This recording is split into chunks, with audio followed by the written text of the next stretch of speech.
I didn't seek this revenge, you asked for it. So like the title says, I only gave him what he asked for.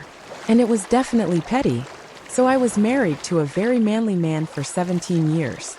I ended up doing all the admin tasks and mental load tasks. He had a money-earning job, and I did everything else. Even schedule this man's dental appointments and buy his parents' birthday cards. At first it was fine, but eventually not so much. And he refused to change, so things came to a head and ended. I'm sure after I left he was unpleasantly surprised to discover how much work his assistant did. Anyway, it's been 5 years. We have our own lives, and I don't think about him much, and we certainly don't talk. But one day I start getting calls from him. He explains to me that he never removed me from his home and auto insurance and says, they won't remove you unless you call. He is prissy and keeps calling me and saying I have to do this right away and being very rude. It's been 5 years and now it's an emergency? Okay. He ends up calling me every day for a week and saying I've created a problem for him.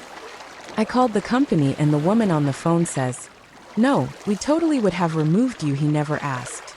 I can see there is no record of him calling ever. Oh really? She then says, moving him from married to a single man, this is going to raise his rate considerably. Is he sure this is important to him? I laughed. Oh yes, very important. In fact, I haven't lived there for 5 years, so his current policy should really be backdated. She laughs and says yes, he's now going to get a large bill. Not my problem anymore. Edit. Okay, since apparently this matters to people, I'm assuming the agent meant for the current contract/policy, which means just this year. I honestly didn't ask because I don't really care, and that wasn't why I called them. And yes, he is under 40, so I think maybe that affects it, but again, I didn't ask. I don't spend a lot of brain power on this guy anymore.